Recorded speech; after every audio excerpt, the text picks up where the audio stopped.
नमस्कार। आज 6 अप्रैल है।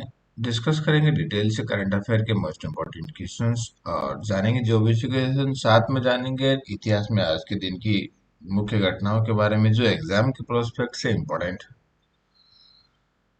आज के दिन गांधी जी आज के दिन दांडी गांव पहुंचे थे गुजरात में, जो समुद्र तट के किनारे दांडी गांव पहुंचकर इन्होंने जो दांडी मार्च था उसका समापन किया था। और इधर ये जो दिख रहे थंबनेल में आपको, ये है शिफ्ट। इसने अर्जेंटीना जो विश्व कप है, आईएसएसएफ वर्ल्ड कप है, इसमें भारत को पहला गोल्ड मेडल दिलवाया है। बात करते हैं इतिहास की घटनाओं की, तो पहले है महात्मा गांधी द्वारा नमक कानून तोड़ने की ऐतिहासिक घटना कब और कहाँ हुई थी। तो यह है 6 अप्रैल 1930 को दांडी में हुई थी। दांडी मार्च की शुरुआत 12 मार्च 1930 को अहमदाबाद के साबरमती आश्रम से हुई थी। उनके साथ 78 सत्याग्रही थे। ये जो यात्रा थी वो 385 किलोमीटर की थी, लगभग 24 दिन में पूरी हुई। और 6 अप्रैल 1930 को गुजरात के दांडी गांव दांडी मार्च पहुंचा। 6 अप्रैल को दांडी मार्च का समापन हुआ। और गांधी इरविन समझौता इसी से संबंधित है, जो 1931 में हुआ। दांडी मार्च और नमक सत्याग्रह के बाद उत्पन्न स्थिति को नियंत्रित करने हेतु ब्रिटिश वायसराय लॉर्ड इरविन और महात्मा गांधी के बीच समझौता हुआ। इसके तहत राजनीतिक कैदियों को रिहा किया गया। गांधी जी ने द्वितीय गोलमेज सम्मेलन में भाग लेने पर सहमति जताई। नेक्स्ट है, इसमें रॉलेट एक्ट के विरोध में महात्मा गांधी ने अखिल भारतीय हड़ताल कब आयोजित की। तो 6 अप्रैल 1919 को रॉलेट एक्ट के विरोध में महात्मा गांधी ने अखिल भारतीय हड़ताल आयोजित की थी। रॉलेट एक्ट 1919 में ब्रिटिश सरकार द्वारा पारित किया गया एक कठोर कानून था, जिसके तहत बिना मुकदमे की गिरफ्तारी, प्रेस की आजादी पर रोक, सभा समारोह पर प्रतिबंध जैसे प्रावधान थे। यह कानून जस्टिस सिडनी रॉलेट की अध्यक्षता वाली सेडिशन कमेटी की सिफारिशों पर आधारित था, जिसे भारत में बढ़ रही क्रांतिकारी गतिविधियों को दबाने के लिए लाया गया था। महात्मा गांधी ने इसे सिविल लिबर्टी का हनन करार देते हुए 6 अप्रैल 1919 को देशव्यापी अखिल भारतीय हड़ताल और सत्याग्रह का आह्वान किया।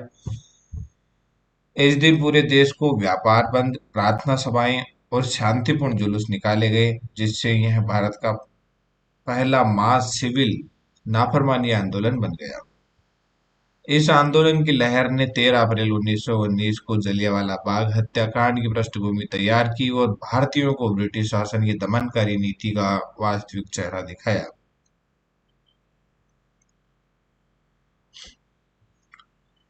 बात करते हैं करंट अफेयर की, तो मोस्ट पहला जो क्वेश्चन है कि हाल ही में ब्यूनस आयर्स में आयोजित शूटिंग वर्ल्ड कप 2025 में भारत को पहला स्वर्ण पदक किस खिलाड़ी ने दिलाया। तो यह है सिप्त कौर सामरा। ठीक है, तो ये सिप्त कौर सामरा है। और ब्यूनस आयर्स कहाँ है, तो ये है ब्यूनस आयर्स, यहाँ पर है, ये अर्जेंटीना है। ये ये आपका अर्जेंटीना है दक्षिणी अमेरिका में। और ये अर्जेंटीना की जो कैपिटल है ये ब्यूनस आयर्स है। यहाँ पर ये गेम्स आयोजित हो रहे, आईएसएसएफ यहाँ आयोजित हो रहा है।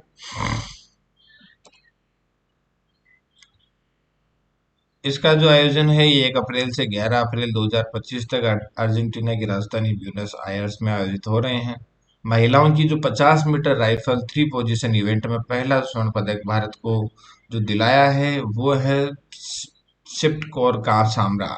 इन्होंने 458.6 अंकों के साथ पहला स्थान प्राप्त किया। बात करें भारत को पहला पदक दिलाने की, तो भारत को पहला पदक दिलाया है वो है चेन सिंह है, जिन्होंने ब्रॉन्ज मेडल जीता है 50 meter rifle three position event में।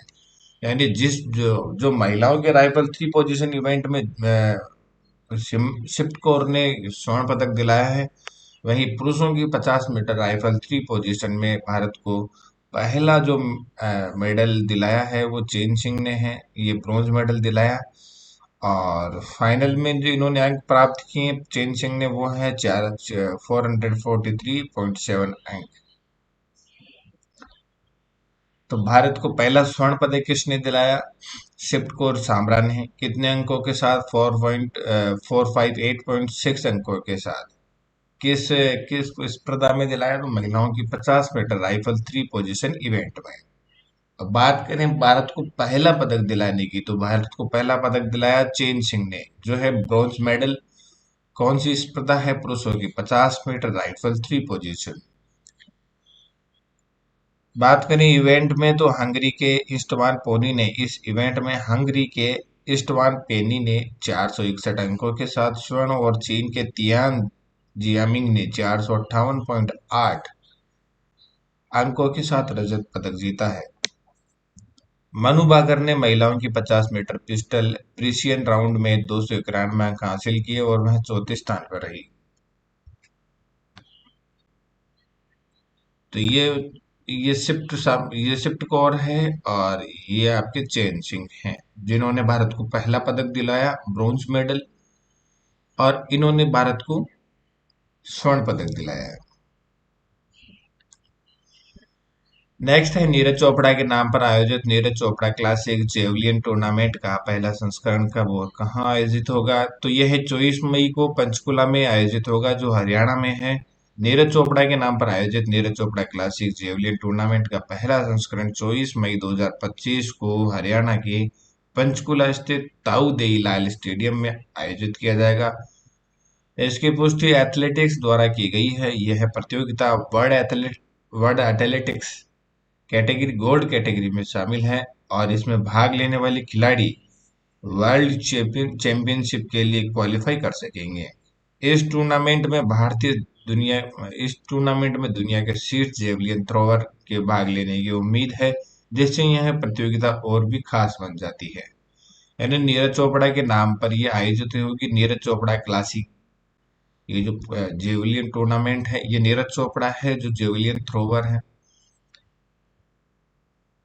मोबाइल वर्ल्ड कांग्रेस 2025 का आयोजन कहाँ किया गया? तो है बार्सिलोना। तो ये स्पेन है, यूरोपीय कंट्री स्पेन, और यहाँ पर बार्सिलोना है। तो यहाँ पर मोबाइल वर्ल्ड कांग्रेस 2025 का आयोजन यहाँ किया गया।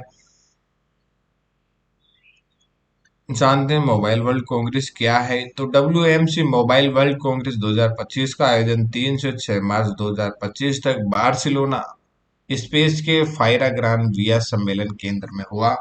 यह आयोजन मोबाइल प्रौद्योगिकी उद्योग का सबसे बड़ा और प्रभावशाली सम्मेलन है, जिसमें दुनिया भर के डिवाइस निर्माता, नेटवर्क उपकरण प्रदाता, वायरलेस कैरियर के प्रतिनिधि और प्रेस के सदस्य शामिल होते हैं।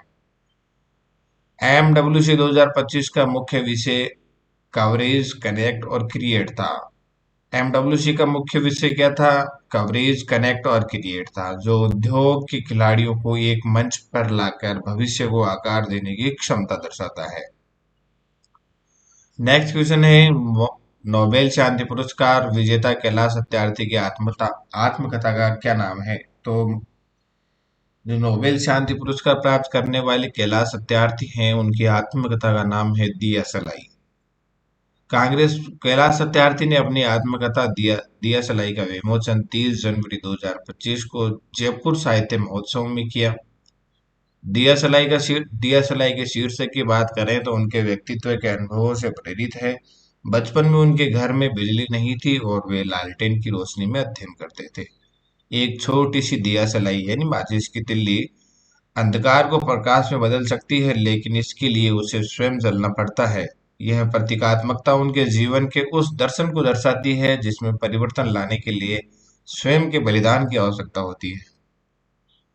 ये कैलाश सत्यार्थी है। इनको बच्चों के जो कल्याण और उन्मूलन, बाल श्रम उन्मूलन और बच्चों के अधिकार की रक्षा के लिए इनको नोबेल शांति पुरस्कार प्रदान किया गया है। ये प्रसिद्ध भारतीय बाल अधिकार कार्यकर्ता और समाज सुधारक है, जिन्होंने अपना जीवन बाल श्रम के उन्मूलन और बच्चों के अधिकारों की रक्षा के लिए समर्पित किया। 1980 में कैलाश सत्यार्थी ने बचपन बचाओ आंदोलन की शुरुआत की। हजारों बच्चों को बाल श्रम, तस्करी और शोषण से इन्होंने मुक्त करवाया। कैलाश सत्यार्थी को 2014 में पाकिस्तानी कार्यकर्ता मलाला यूसुफजई के साथ संयुक्त रूप से नोबेल शांति पुरस्कार से सम्मानित किया गया। तो कैलाश सत्यार्थी को 2014 में पाकिस्तानी कार्यकर्ता हैं मलाला यूसुफजई के साथ संयुक्त रूप से नोबेल शांति पुरस्कार से सम्मानित किया गया। नेक्स्ट क्वेश्चन है, असम सरकार ने फरवरी 2025 में चिरांग रिपु हाथी रिजर्व का नाम बदलकर क्या रखा है? तो यह है सिकना ज्वालाओ राष्ट्रीय उद्यान। असम सरकार ने फरवरी 2025 में चिरांग रिपु हाथी रिजर्व को राज्य के 8वें राष्ट्रीय उद्यान के रूप में अधिसूचित किया, जिसे सिकना ज्वालाओ राष्ट्रीय उद्यान नाम दिया गया है। यह मानस राष्ट्रीय उद्यान के पूर्व और रायमोना राष्ट्रीय उद्यान के पश्चिम में स्थित है, जिससे एक महत्वपूर्ण जैव विविधता गलियारा बनता है। इसको अपन समझेंगे मैप से। उससे पहले समझ लेते हैं कि असम में राष्ट्रीय उद्यान कितने हैं। असम में टोटल जो सिकना ज्वालाओ राष्ट्रीय उद्यान है, इसके समेत अब 8 राष्ट्रीय उद्यान हो गए हैं, जिसमें काजीरंगा राष्ट्रीय उद्यान है जो एक सिंह के गैंडे वालों के लिए फेमस है, मानस राष्ट्रीय उद्यान, नेमरी राष्ट्रीय उद्यान, डिब्रू सेखोवा राष्ट्रीय उद्यान, औरंग राष्ट्रीय उद्यान, रायमोना राष्ट्रीय उद्यान, देहिंग पटकाई राष्ट्रीय उद्यान और सिकना ज्वालाओ राष्ट्रीय उद्यान। मैप में इन राष्ट्रीय उद्यान को समझते हैं, और ये जो सिकना ज्वालाओ राष्ट्रीय उद्यान ये कहाँ है, असम कहाँ है, ये चीजें समझते हैं। तो ये भारत का मैप है, ये इंडिया है अपना, और इसमें ये असम है। असम की जैसे बात करें तो असम की बॉर्डर कहाँ से टच है, इधर भूटान है और इधर बांग्लादेश है।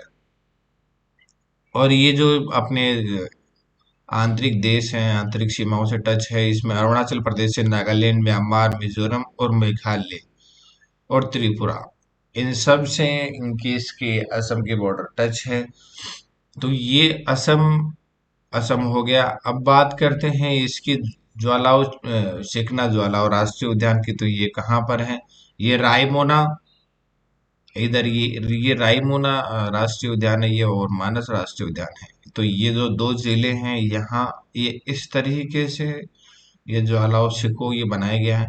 तो ये रायमोना और मानस दोनों के बीच गलियारे का काम करेगा। तो इस तरीके से इस राष्ट्रीय उद्यान को बनाया गया है। ये औरंग राष्ट्रीय उद्यान यहाँ पर है, ये काजीरंगा राष्ट्रीय उद्यान है, ये नेमोरी राष्ट्रीय उद्यान है, ये डेब्रू सिखाओ, और ये दिहांग पटकाई राष्ट्रीय उद्यान है। ये एक सिंह का गेंडा रिहानो है, एक सिंह के, ये काजीरंगा राष्ट्रीय उद्यान इसके लिए फेमस है, एक सिंह के। नेक्स्ट है राष्ट्रीय उद्यान जो राजस्थान के राष्ट्रीय उद्यान को भी इसके साथ में समझ लेते हैं, क्योंकि एग्जाम के प्रोस्पेक्ट से जो राजस्थान के एस्पिरेंट्स हैं, जो एग्जाम देने वाले बच्चे हैं, उनके लिए राजस्थान की जो राष्ट्रीय उद्यान है उनका एक बार देख लेते हैं ये क्या है। तो राजस्थान में जो राष्ट्रीय उद्यानों की संख्या है वो 5 है। शुरुआत करते हैं कि रणथंभौर राष्ट्रीय उद्यान, ये सवाई माधोपुर में है। ये प्रसिद्ध बाघ अभ्यारण्य है, वो रणथंभौर किला और झीलों के लिए प्रसिद्ध है। दूसरा है सरिस्का राष्ट्रीय उद्यान, ये अलवर में है और अरावली पर्वतमाला में स्थित बाघ परियोजना के अंतर्गत ये शामिल है। केवलादेव राष्ट्रीय उद्यान, ये भरतपुर बर्ड सेंचुरी है, विश्व प्रसिद्ध पक्षी विहार स्थल है और यूनेस्को विश्व धरोहर स्थल में शामिल है।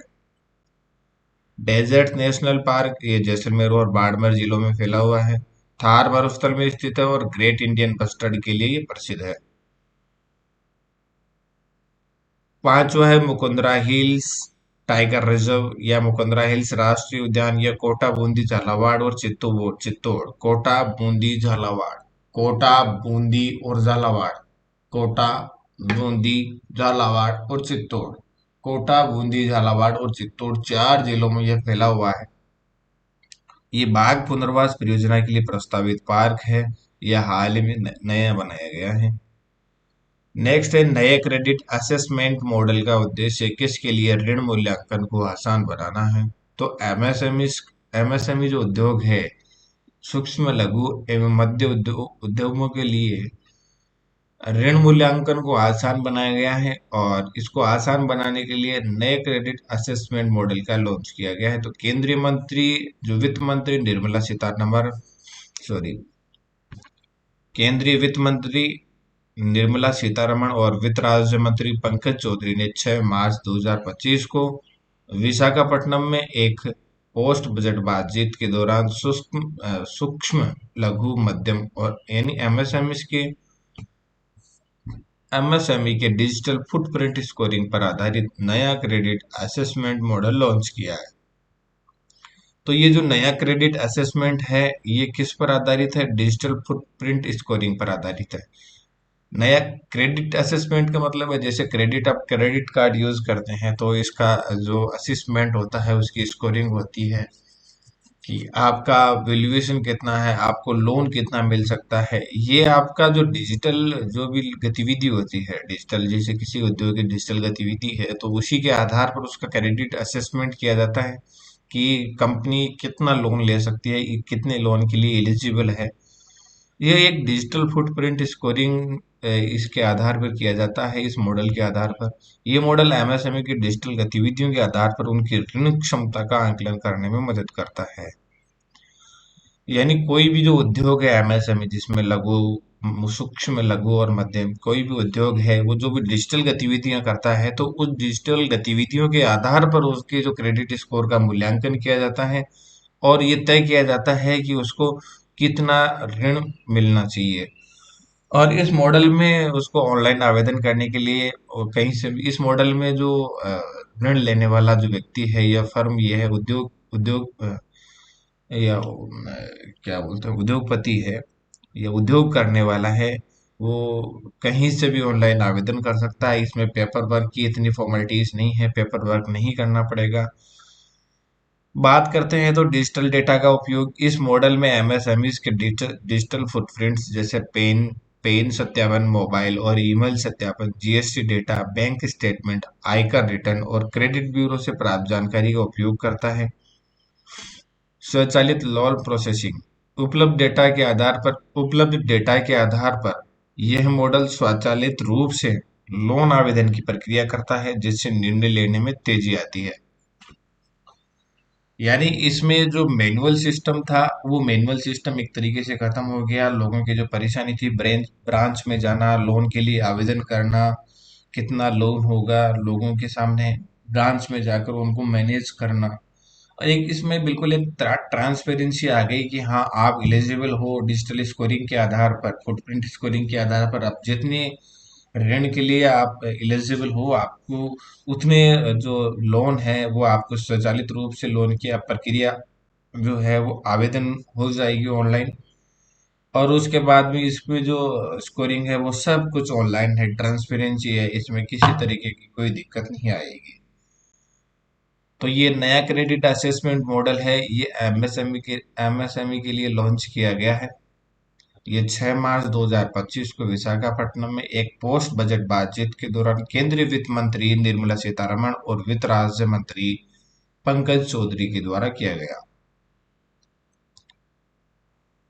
नेक्स्ट क्वेश्चन है, बारबाडोस ने प्रधानमंत्री नरेंद्र मोदी को किस पुरस्कार से सम्मानित किया? तो ये है honorary order of freedom of Barbados. तो ये बारबाडोस का सर्वोच्च राष्ट्रीय पुरस्कार सम्मान है, जिससे प्रधानमंत्री नरेंद्र मोदी को बारबाडोस ने सम्मानित किया है। तो मैप में पहले बारबाडोस को समझते हैं, बारबाडोस है कहाँ पर। तो ये है दक्षिण अमेरिका, और दक्षिण अमेरिका में जो नॉर्थ अटलांटिक ओशियन है, उसमें यहाँ पर एक आइसलैंड कंट्री है बारबाडोस। ये यहाँ दिख रही है आपको, इसमें छोटा सा मैंने अलग से अटैच किया है। इसमें ये बारबाडोस है, आइसलैंड कंट्री, एक छोटी सी कंट्री है। इस कंट्री ने प्रधानमंत्री नरेंद्र मोदी को राष्ट्रीय जो उसका सम्मान पुरस्कार है उसे सम्मानित किया है। ये क्यों किया है? क्योंकि कोविड का जो दौर था, महामारी का जो दौर था, उसमें रणनीतिक नेतृत्व और सहायता के लिए प्रधानमंत्री नरेंद्र मोदी को ये सम्मान प्रदान किया गया है। 5 मार्च 2025 को ब्रिजटाउन बारबाडोस में भारत के विदेश मंत्री और कपड़ा राज्य मंत्री पवित्र पवित्रा पवित्रा मार्गेरिटा ने पुरस्कार स्वीकार किया। तो कपड़ा विदेश और कपड़ा राज्य मंत्री अपने कौन है भी? पवित्रा मार्गेरिटा। तो पवित्रा मार्गेरिटा ने ये पुरस्कार स्वीकार किया है। नवंबर 2025 में भारत सरकार ने बारबाडोस के क्वीन एलिजाबेथ हॉस्पिटल को करीब 83.5 लाख रुपए यानी $1 लाख मूल्य की जो चिकित्सा उपकरण है, जो चिकित्सा उपकरण और दवाइयां प्रदान की थी। फरवरी 2021 में भारत ने बारबाडोस को कोविशील्ड यानी एस्ट्राजेनेका को ऑक्सफोर्ड एक्स्ट्राजेनेका वैक्सीन की 1 लाख खुराक दान की थी, जो लगभग 50,000 लोगों के टीकाकरण के लिए पर्याप्त थी। यह बारबाडोस की लगभग 17% जनसंख्या को कवर करता है। बारबाडोस की प्रधानमंत्री मिया मोटली ने कहा था कि उनकी भारत की मदद से 40,000 से अधिक लोगों की पहली वैक्सीन की खुराक मिल सकी। तो इस सबके योगदान के को ध्यान में रखते हुए बारबाडोस ने भारत के प्रधानमंत्री को ऑनरेरी ऑर्डर ऑफ फ्रीडम राष्ट्रीय पुरस्कार से सम्मानित किया है। तो अगर बात करें तो बारबाडोस का राष्ट्रीय सम्मान पुरस्कार का नाम क्या है? ऑनरेरी ऑर्डर ऑफ फ्रीडम, जिसको प्रधानमंत्री को सम्मानित किया गया 6 मार्च 2025 को। किसके लिए? कोरोना में विशेष योगदान के लिए, विशेष मदद के लिए। जॉब एजुकेशन की बात करते हैं तो फोर्थ ग्रेड के लिए राजस्थान जीके का वेटेज 41% बढ़ा दिया गया है। पहले ये 20% था। 120 अब 120 में से जो 50 क्वेश्चन हैं वो राजस्थान जीके से संबंधित होंगे। बाकी जो 70 क्वेश्चन है ये अदर क्वेश्चन होंगे। और इसमें जो कुल पद हैं वो 53,749 पद हैं। और इसके आवेदन की लास्ट डेट अभी 19 अप्रैल है। आरएसएसबी ने पेनल्टी का प्रावधान किया है, या जो एस्पिरेंट्स या जो एग्जाम देने वाले जो स्टूडेंट हैं, अगर एग्जाम में एब्सेंट रहते हैं, एग्जाम में नहीं जाएंगे, तो उनको 750 रुपये पेनल्टी देनी होगी। और ये अटेम्प्ट वगैरह 3 बार अगर एग्जाम में नहीं गए तो 2250 रुपये के पेनल्टी लगेगी। उसपे 3 अटेम्प्ट उसको मिलेंगे, और 3 अटेम्प्ट के 750 750 750 यानी 2250 रुपये पेनल्टी उस पर लगेगी। अगर पेनल्टी नहीं दी गई तो उसका जो एसएसओ आईडी है उसका जो ब्लॉक कर दिया जाएगा। ऑनलाइन कोई भी एग्जाम के लिए वो अप्लाई नहीं कर पाएगा। एनएचएम की जो संविदा भर्ती है उसके लिए अभी लास्ट डेट है वो 1 मई है, वो बढ़ा दी गई। इसके लिए संशोधन एक नोटिफिकेशन जारी किया गया है 1 अप्रैल 2025 को। इसमें 22 संवर्गों पर 8,256 पदों पर भर्ती होनी है।